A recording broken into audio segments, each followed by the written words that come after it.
Friday morning, I woke to the sound of chainsaws screaming outside my window.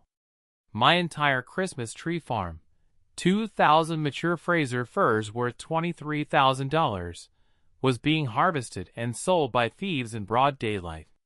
My daughter's college fund was literally being cut down, fresh stumps bleeding sap into the frost while commercial truck tracks scarred my land. The diesel stench poisoned the December air, and a smug note from HOA President Magnolia Patterson was zip-tied to my gate, claiming legal seizure of abandoned commercial inventory under some agricultural lien authority. This woman was pocketing every penny from my family's trees, but she made one fatal mistake. My hidden 4K cameras captured everything: the theft, the buyers, the money exchanges, and her fake legal documents. My 40-acre farm sits 200 feet outside her HOA jurisdiction. What she did was straight-up grand theft with forged paperwork. She had just stolen from a disabled Army veteran. I'm Rex Thornfield, 52, a disabled veteran with a back shattered by an IED in Afghanistan. My twin daughters, Emma and Grace, are 16 and 18 months ago. We lost their mother, Sarah, to cancer. The medical bills crushed us, but Sarah's life insurance gave us one final gift. I bought this 40-acre Christmas tree farm for $85,000. Walking through those rows of Fraser firs, breathing in pine mixed with mountain air, I felt hope again for the first time since holding Sarah's hand in that hospital room. The farm sat exactly 200 feet outside the Willowbrook Hills HOA boundary. I measured it myself with a surveyor's tape. Completely legal, completely mine.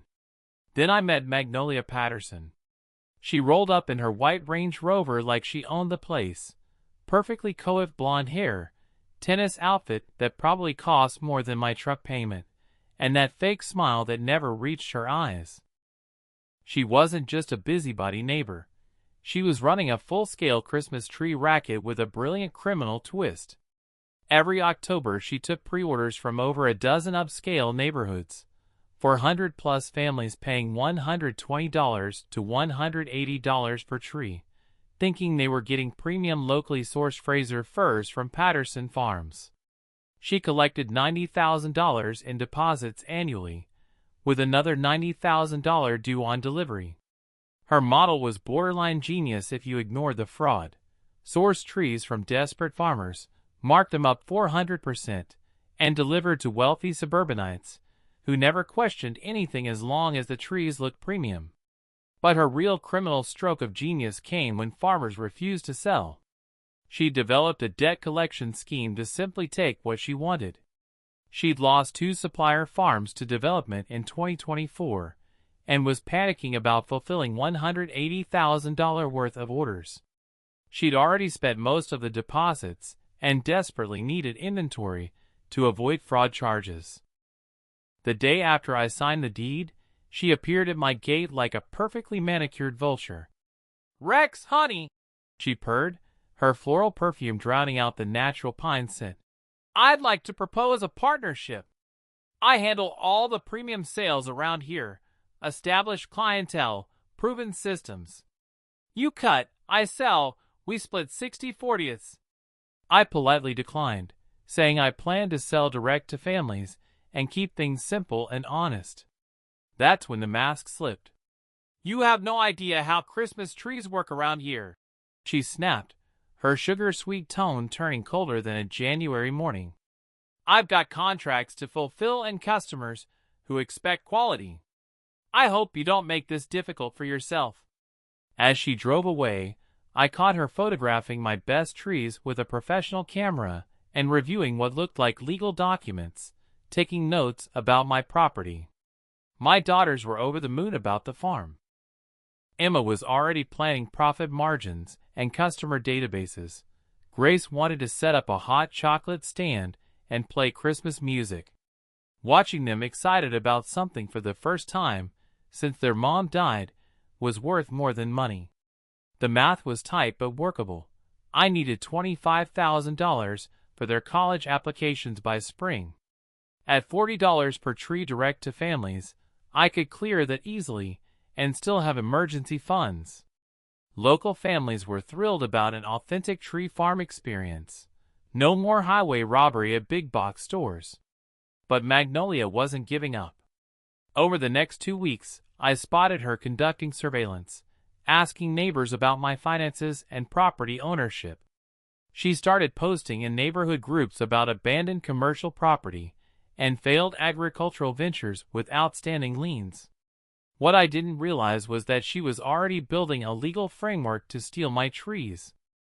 She'd researched agricultural lien laws and prepared forged documents to justify seizing my inventory as debt collection. She'd already sold my trees to over 400 families. I was just the obstacle standing between her and $180,000 in criminal profits. The first taste of her playbook came a week after Thanksgiving. A certified letter arrived claiming I owed $25,000 in outstanding agricultural equipment liens to the previous owner's estate.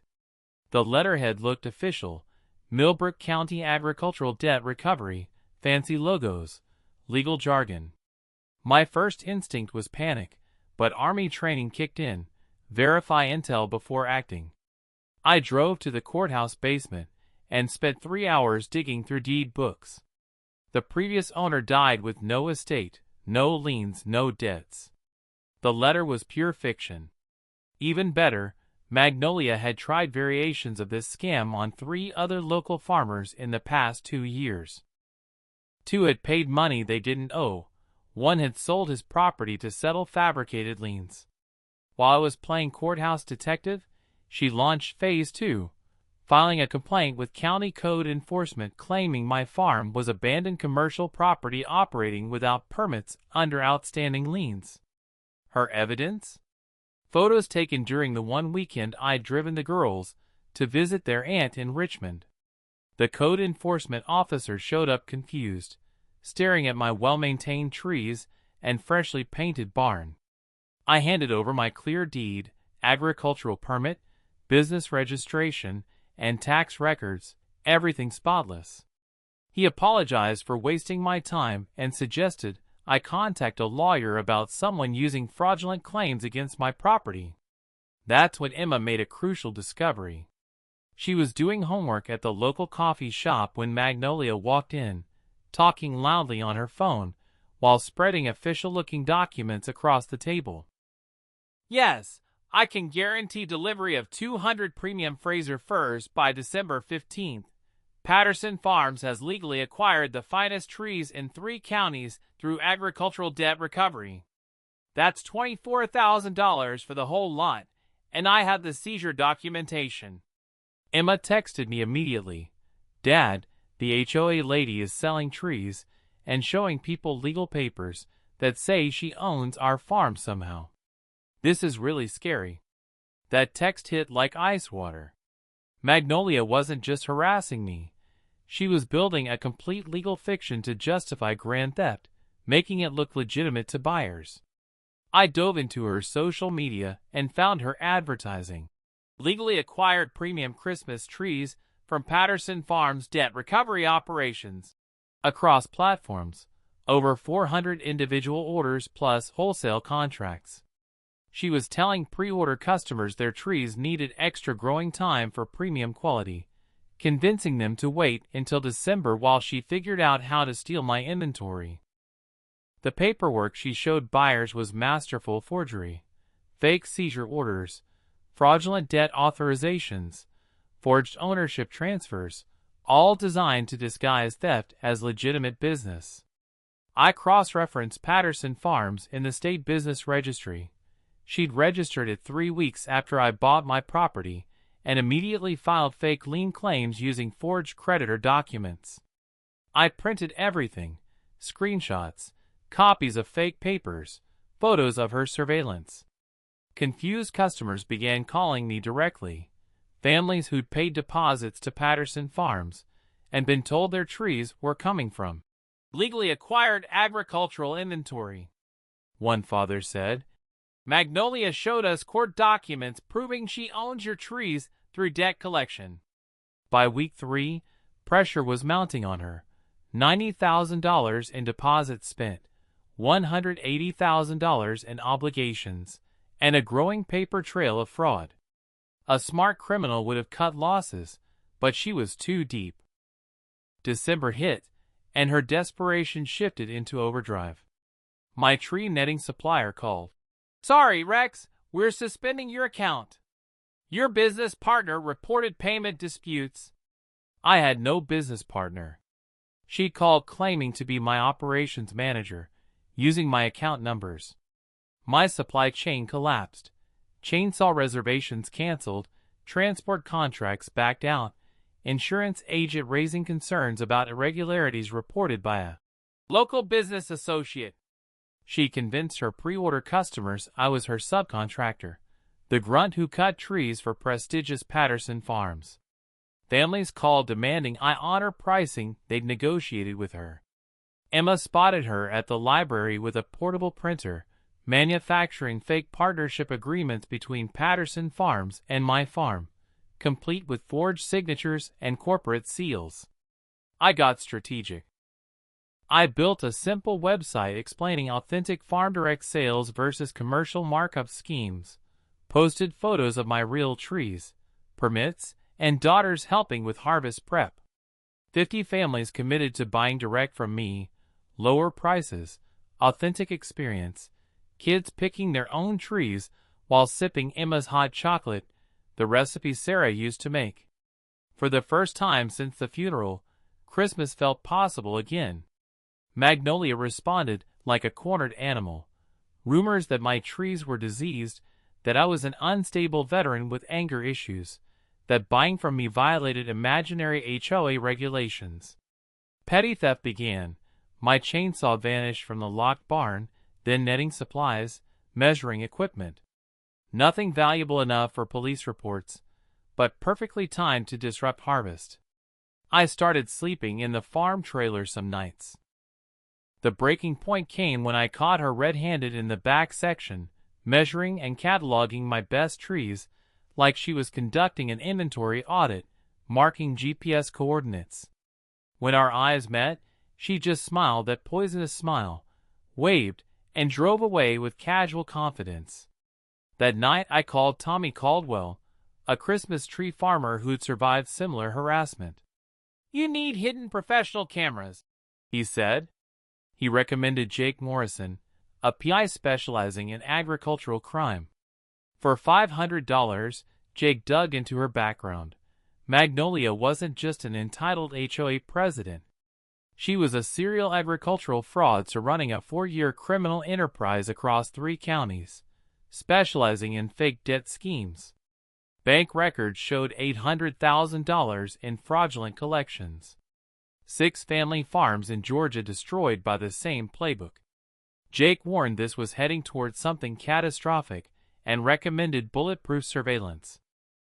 Within hours, a technician installed 12 hidden 4K cameras with infrared and real-time cloud upload, camouflaged in fence posts, pine branches, birdhouses. Strategic placement captured premium sections, access roads, transaction areas. The next morning, I spotted her in a diner booth with rough-looking guys, papers spread out. Emma casually walked past and texted, "Dad, they're planning a Friday night operation. Premium section, 2 truckloads minimum.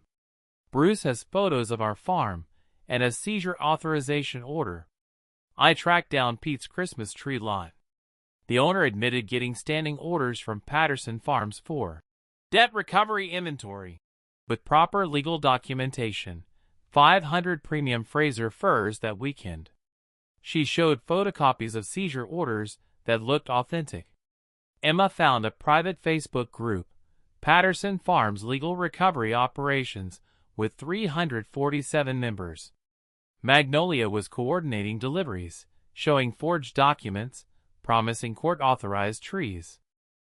Her spreadsheet tracked $180,000 in obligations, $90,000 deposits already collected, $90,000 due on delivery.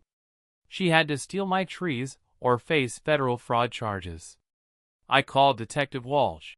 I've got surveillance ready and a theft operation planned for Friday night.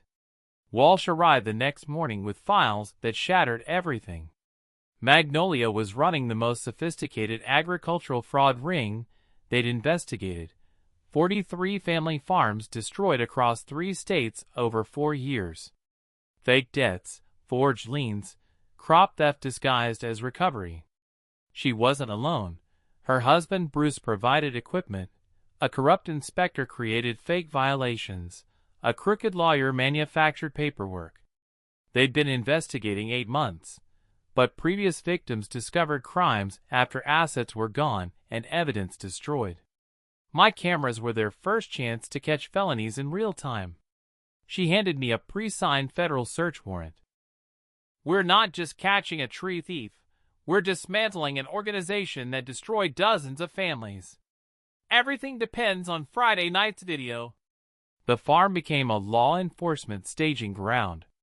Cameras were repositioned, bay trees selected, the magnificent ones closest to the access road. I played the clueless farmer on social media. Posts about being excited for the biggest sales weekend, mentions of staying in town Friday night. The girls joined the deception from afar. Thursday evening, Emma called. Magnolia posted that premium furs would be harvested Friday night for Saturday delivery. The countdown began. Friday dawned bitter cold. Phone calls came.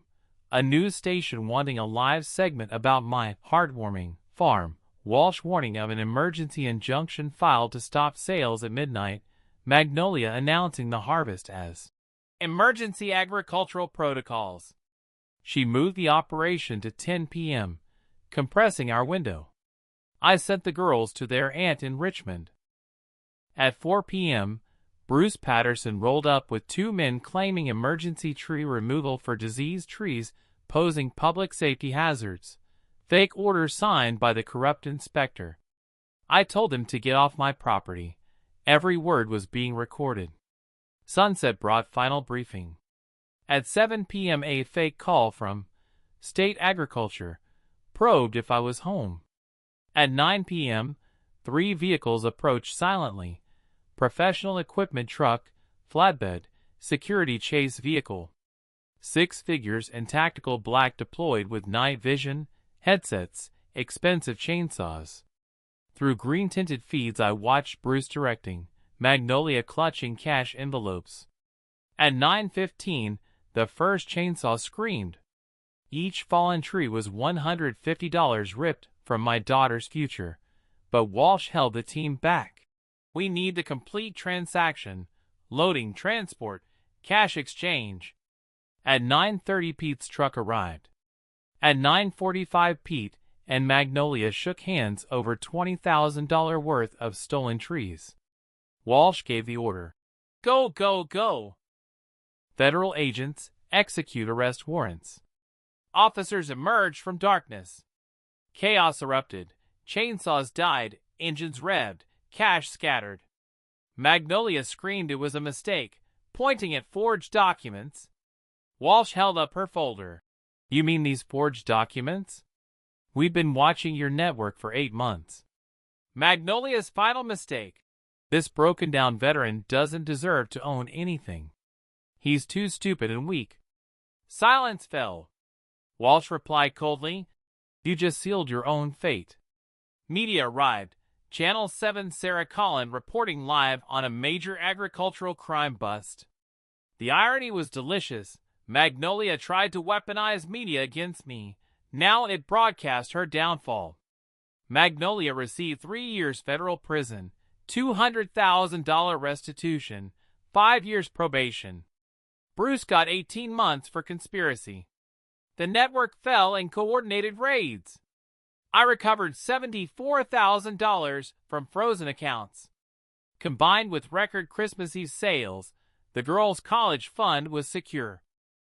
Christmas morning, families who'd planned to buy from Patterson Farms came to my property instead. Word spread through social media and news about the veteran who took down a criminal empire. The line of cars stretched half a mile. Emma cried, Mom would be so proud. Detective Walsh stopped by. My evidence helped identify victims across 12 states. The FBI uses the case as a training model. Within 6 months, I helped establish the Sarah Thornfield Memorial Agricultural Protection Program, providing legal assistance to small farmers facing harassment.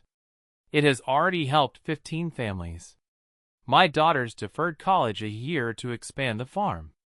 We now host an annual agricultural crime awareness festival and consult for farmers in similar situations. The fight was worth it. Snow falls on healthy Fraser firs that represent more than Christmas trees. They represent standing up to bullies, community support, and the memory of a woman who taught us some fights are worth everything. Thanks for listening to this wild HOA tale, where entitled people finally meet their match.